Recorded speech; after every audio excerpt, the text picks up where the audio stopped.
আপনাদের মনে আছে ডিসেম্বরের শেষে পৌঁছে যান মমতা বন্দ্যোপাধ্যায় সন্দেশখালীতে, আর সেখানে গিয়ে তার বিভিন্ন কর্মসূচি ছিল জনকল্যাণমূলক। সেই সন্দেশখালী গ্রামীণ হাসপাতালের উন্নয়নের কথা মমতা বন্দ্যোপাধ্যায় বলে এসেছিলেন। হ্যাঁ, সেখানে প্রভূত উন্নতি হবে, উন্নয়ন হবে, যেমন কথা তেমন কাজ। তিনি পৌঁছে গিয়েছিলেন 30শে ডিসেম্বর, আর আজ মার্চ মাসের 19 তারিখ দাঁড়িয়ে প্রতিশ্রুতি পূরণ। 30 বেড থেকে বেড়ে 60 বেড করা হচ্ছে এই গ্রামীণ হাসপাতাল। সেদিন 30শে ডিসেম্বর ঠিক কি প্রতিশ্রুতি দিয়েছিলেন মমতা বন্দ্যোপাধ্যায়, শুনুন একবার। আমি জানি সন্দেশখালীতে একটা রুরাল হসপিটাল আছে 30 বেডের, কিন্তু এরা অনেক দূরে থাকে। আমি ওটাকে 60 বেডের করে দিতে বলছি। যারা গর্ভবতী মা তাদের চিকিৎসার জন্য ওখানে সিজারিয়ানের ব্যবস্থা থাকবে, অপারেশন থিয়েটার সহ সব কিছুর ব্যবস্থা থাকবে, যাতে কাউকে অন্য জায়গায় যেতে না হয়।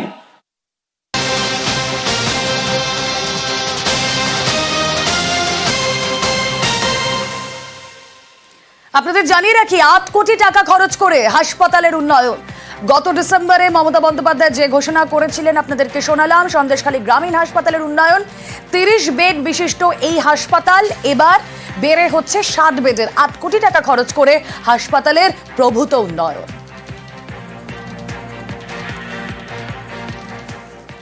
ওই জায়গায় 30 বেডের হাসপাতাল ছিল, সেটা আমরা সন্দেশখালী যাওয়ার পরে আবেদন করেছিলাম যে 60 বেড সেটা দিদি করে দিয়েছেন, এবং চিঠি পেয়েছি। 8 কোটি টাকা তিনি দিয়েছেন। এমার্জেন্সি হবে, অপারেশন থিয়েটার হবে, এবং পরিকাঠামো কিছু পরিবর্তন। এটা নিয়ে সন্দেশখালীর মানুষ খুব খুশি যে দিদি কথা দিয়েছিলেন, কথা রেখেছেন, এবং খুব কম সময়ে আমরা এইটা পেলাম। পরিকাঠামোগত উন্নয়ন হয়, তাহলে ওখানে সমস্ত মানুষ চিকিৎসাগুলো পাবে। না, দিদি আমাদের জন্য, মায়েদের জন্য অনেক কিছু ভাবেন এবং অনেক আমাদের সহযোগিতা করেন। আর আমাদের এখন যে গ্রামে যে হসপিটালটা ভালো ছিল না, অপারেশন হতো না, কিন্তু এখন আমাদের দিদি যেমন টাকা দিয়ে আমাদেরকে মানে এখানে অপারেশনের ব্যবস্থা করেছেন বা সিজারের ব্যবস্থা করেছেন। এগুলো আমাদের এখানে ছিল না, যার জন্য আমাদের খুব অসুবিধা হতো, কিন্তু এখন আমরা খুব খুশি।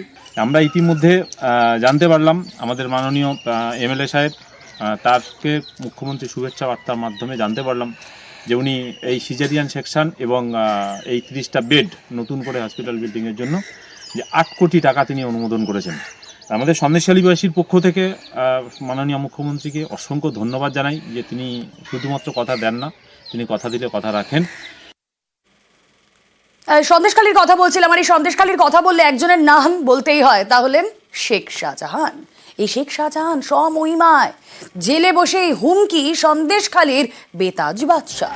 সরবেরিয়ার জমি দখল করে মার্কেট শাহজাহানের। মন্ডল পরিবারের জমিতে মার্কেট তৈরির অভিযোগ।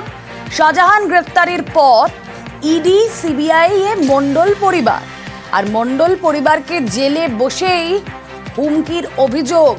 ঠিক কি অভিযোগ, কি করছেন শেখ শাহজাহান, জেলে বসেই কি হুমকি আসছে, শুনবো আগে। আমি মার্কেটে বসে আছি, হঠাৎ মালঞ্চের থেকে মফিজুল মোল্লা এলো, তাহলে এই নিয়ে ফোনটা ধর। আমি কে ফোন করেছে? বলে শেখ শাহজাহান। বলছে বলে তোদের ব্যবস্থা করে দেবো, তোরা মার্কেট নিয়ে খুব উৎপাত করছিস, বাড়ি ঘরদের ভাঙচুর করে দেবো, বম মেরে দেবো, তোদের বাড়ি ছাড়া করবো। ওই ইমিডিয়েটলি হঠাৎ আমরা খুব আতঙ্কের মধ্যে আছি। এমতো অবস্থায় আমরা ইডি দপ্তরে যাই, সেখানে গিয়ে আমরা ইডি দপ্তরে সবকিছু জানাই, যে কোনো আইনে একটা ব্যবস্থা করা হোক। আমরা কিভাবে কি করব আমরা থাকতে পারছি না। কথা বলবো, আমাদের প্রতিনিধি অনুপম এই মুহূর্তে রয়েছেন সঙ্গে। অনুপম, যেই অভিযোগ আমরা শুনলাম, একজনের মারফত শেখ শাহজাহান এই ফোনটা করেছিলেন, অবশ্যই তার বক্তব্য আমাদের দর্শকদের শোনাবো, কিন্তু এই যেভাবে হুমকি হুঁশিয়ারি আসছে, পুলিশে নিশ্চয়ই রেজিস্টার করেছেন, তারা অভিযোগ জানিয়েছেন, কোনো স্টেপ কি নেওয়া হচ্ছে?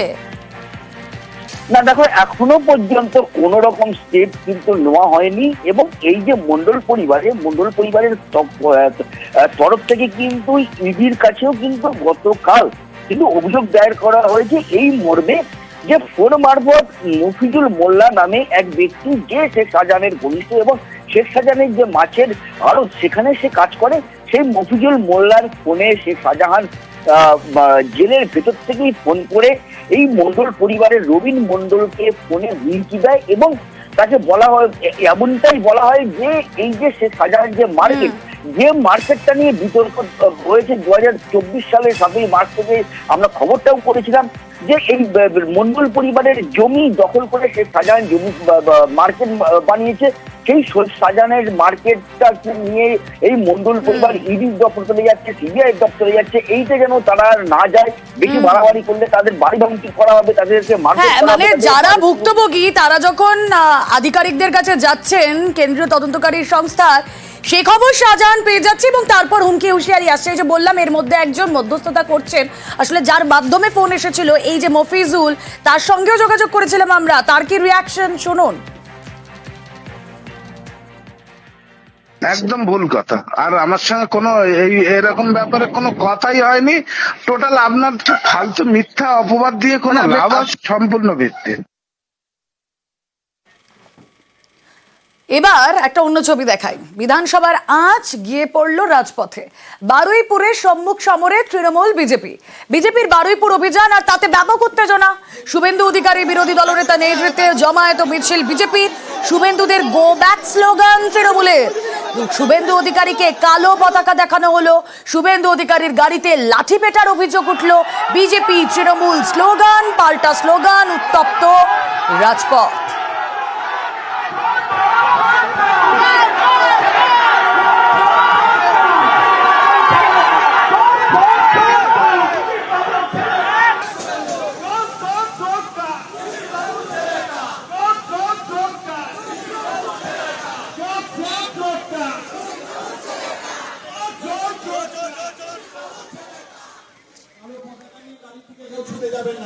যে জায়গায় দাঁড়িয়ে আছেন সেখানে দাঁড়িয়ে বিক্ষোভ দেখাবেন।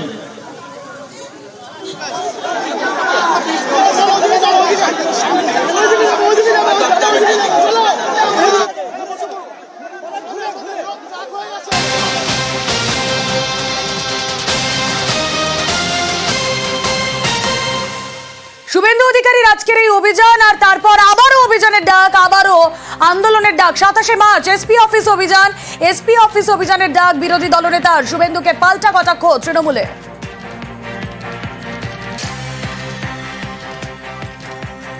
আগামী 27 তারিখ বারুইপুর এসপি অফিস অভিযানের ডাক দিলাম।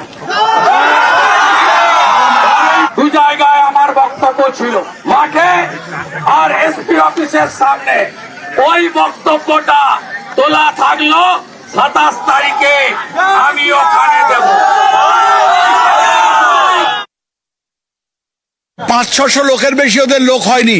আমাদের তৃণমূল কংগ্রেসের 10,000 লোকের জমায়েত দেখে ওরা ভয় পেয়ে গেছে, তাই জন্য তড়িঘড়ি শুভেন্দু অধিকারী তার দলবলকে নিয়ে ঘরের মধ্যে ঢুকে গেছে এবং কর্মসূচি ক্যান্সেল করেছে।